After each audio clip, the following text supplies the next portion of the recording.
हरे कृष्ण कृष्ण कृष्ण हरे हरे, हरे राम राम राम हरे हरे। ऐसी भक्ति विद्वान स्वामी श्रील प्रभुपाद जी की जय, श्री श्री राधा कुंज बिहारी की जय, श्री श्री गौर निताई की जय। तो आज हमें जानने का प्रयास करना है कि वैष्णव बनकर क्या लाभ होता है और वैष्णवों को किसी भी स्थिति का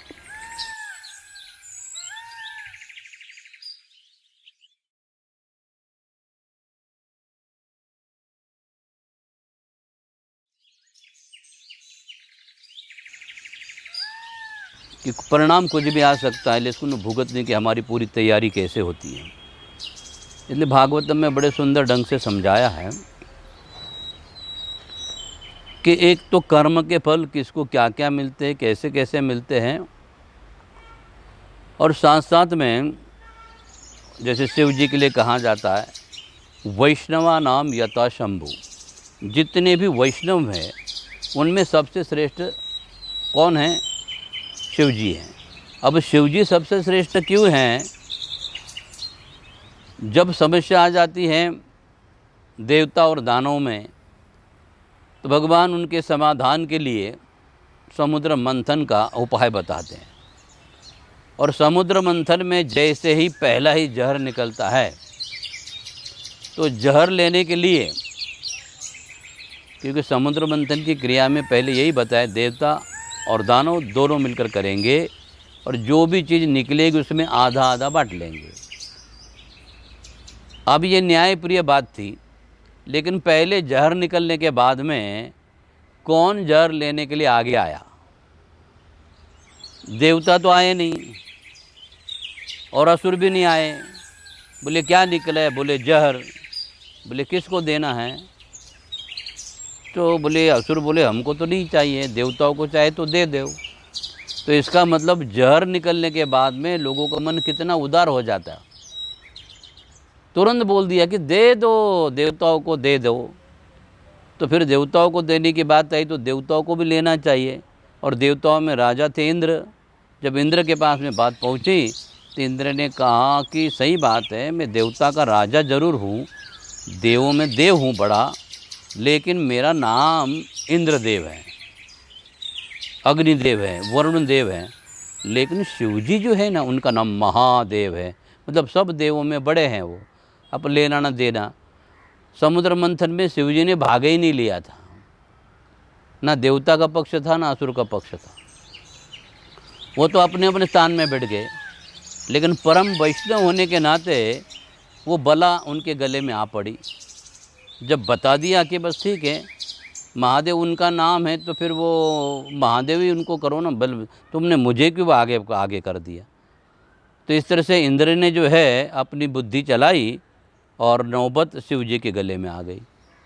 तो भगवान श्री कृष्ण ने बताया शिव जी आप क्या करेंगे, शांति तो चाहिए, हमें झगड़ा नहीं चाहिए दोनों में। बोले ठीक है, फिर आप कहते हो तो मैं ले लेता हूँ। फिर शिव जी जो है वहाँ पहुँचे और बिना किसी कारण के पूरा जो जहर था वो उन्होंने प्राशन कर लिया। मतलब वैष्णव बनने का मतलब देवताओं की समस्या और असुर की समस्या के हल के लिए शिव जी ने वो जहर पान नहीं किया था। भगवान ने जब आदेश दिया तो फिर बोले ठीक है मैं उसको ग्रहण कर लूँगा। और इसलिए शिव जी जो है वो भगवान श्री कृष्ण के परम भक्त हैं। इसलिए उन्होंने श्याम सुंदर को, जो नीले रंग में रहते हैं, उनको याद किया।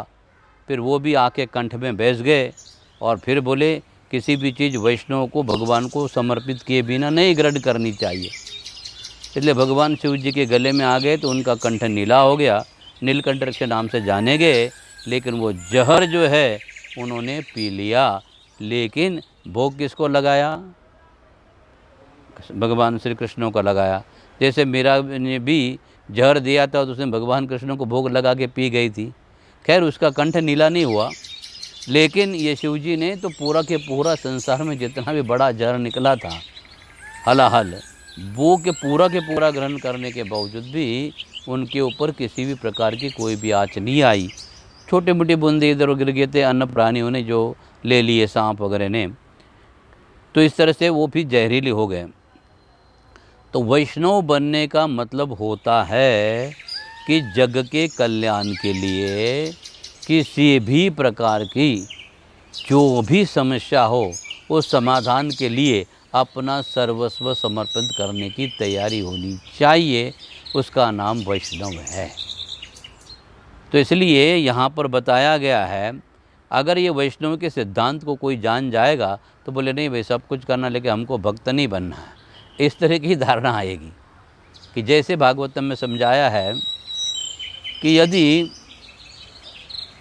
संसार में राजा जो है और प्रजा है तो यथा राजा तथा प्रजा, तो अगर राजा धार्मिक है तो प्रजा भी धार्मिक होती है, लेकिन राजा यदि अधार्मिक है, आसुर हैं, तो प्रजा भी आसुरी तत्वों को अपना लेती है कि राजा के ऊपर सारा निर्भर करता है।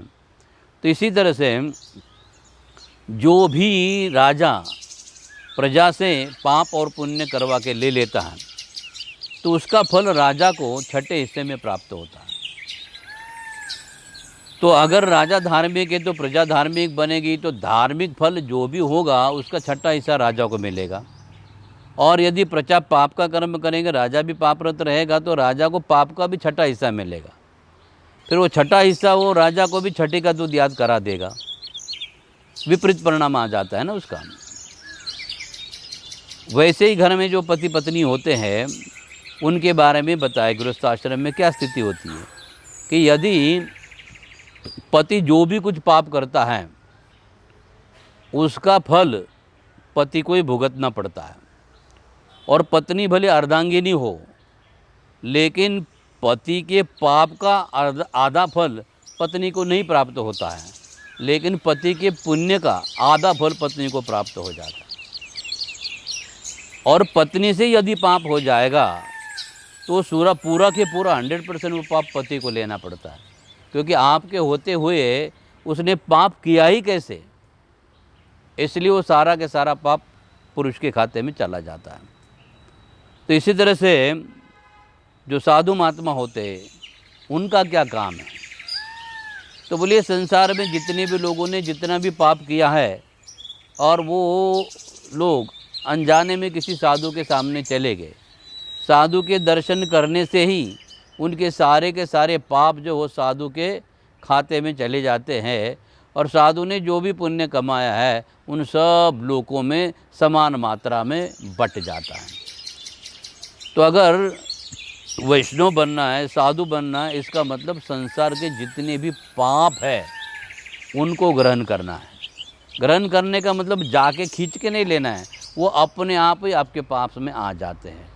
जैसे किसी कपड़े को हम साबुन लगा लेते हैं तो साबुन लगाने के कारण वो कपड़े में जितना भी मैल है वो अपने आप जैसे बाहर आ जाता है, उसको निकालने के लिए कोई खास प्रयास नहीं करना पड़ता है, वो अपने आप ही बाहर आ जाता है। इसलिए केवल साधु के दर्शन मात्र से ही लोगों के तमाम पाप ताप ये तुरंत ही नष्ट हो जाते हैं। तो इसलिए ऐसे साधु महात्माओं को इस संसार में तीर्थ कुर्वन्ति तीर्थानि कहा गया है कि जितने भी तीर्थ हैं, तो पहले साधु महाराज तो सब हिमालय में इधर में रहते थे, इसलिए कोई ही विरला ही कोई अगर सिटी आ जाएगा शहर में तो लोग उसके अगवानी में चले जाते थे, उसका पाठ पूजन करते थे, उसकी सेवा करते थे।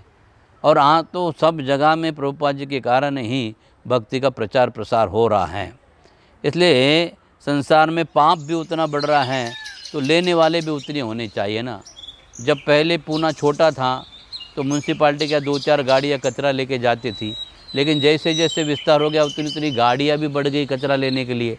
ऐसे ही संसार में जितना भी अधिक दोष अधिक पाप होता है तो महात्मा भी उतने होने चाहिए, ताकि संसार में जितने भी दोष है वो सारे के सारे लेने के लिए उतने महात्माओं की ज़रूरत है, और इस तरह से लोग जो है उन पापों से मुक्त हो सकते हैं। इसलिए यहाँ पर ये सिद्धांत बता दिया है कि कैसे कोई भी व्यक्ति जब अगर भगवान का भक्त बन जाता है तो उसका कर्तव्य क्या होता है कि स्वयं पापों से मुक्त हो जाए और दूसरों के पाप भी स्वयं ले ले, और उनको पहले पापों से मुक्त कर दे, क्योंकि पाप के कारण जो भजन में मन नहीं लगता है, बुद्धि नहीं लगती, स्थिर नहीं होता है, तो उसके पाप अगर साधु लेने से तुरंत ही उनका मन स्थिर हो जाता है और भगवान में अच्छी तरह से लग जाता है।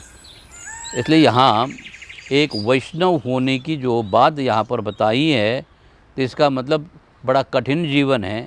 शिवजी भी कहते हैं कि कोई बात नहीं है, मैं स्वयं वैष्णव इसलिए बना हूँ क्योंकि मैं तो सबसे जो खतरनाक जीव जंतु हैं, जिनका नाम भूत प्रेत आदि हैं, चांडाल हैं, ऐसे सारे जो योनियाँ हैं, उनको कोई अपने पास में नहीं रख सकता हूँ। वो सारे के सारे मेरे ही आश्रय में रहते हैं। इसलिए जितने भूत प्रेत आदि हैं वो शिवजी के साथ में ही रहते हैं। तो शिवजी वैष्णव किसके लिए बने हैं? कि जो पतित जीव हैं उनको पावन करने के लिए। इसलिए भगवान राम का नाम लेंगे तो भूत प्रेत आदि नष्ट हो जाते, भाग जाते। लेकिन शिवजी राम का नाम लेते हैं, लेकिन जितने भी भूत प्रेत आदि हैं वो सारे के सारे शिवजी के साथ में रहते हैं। ऐसा कभी नहीं होता है कि राम नाम से भूत भाग जाता है और इसलिए शिवजी के पास से सारे भूत भाग गए हैं। उल्टे भाग भाग के सारे भूत आदि प्रेत आदि जो हैं वो सारे के सारे अपने आप ही चले आते हैं और शिवजी को कभी छोड़ते नहीं है। तो इसलिए एक वैष्णव का आदर्श जो है, जो शिवजी ने स्थापित कर दिया है, इसलिए प्रभुपाद जी ने में देश विदेश में जाकर जितने भी शराब पीने वाले, व्यभिचार में रत और जितने भी बुरे प्रवृत्ति में फंसे हुए लोग थे, उन सबको अपना सानिध्य देकर, उनके सारे पाप लेकर, उनको पवित्र करके भक्ति में लगाया और प्रचार प्रसार में भेज दिया।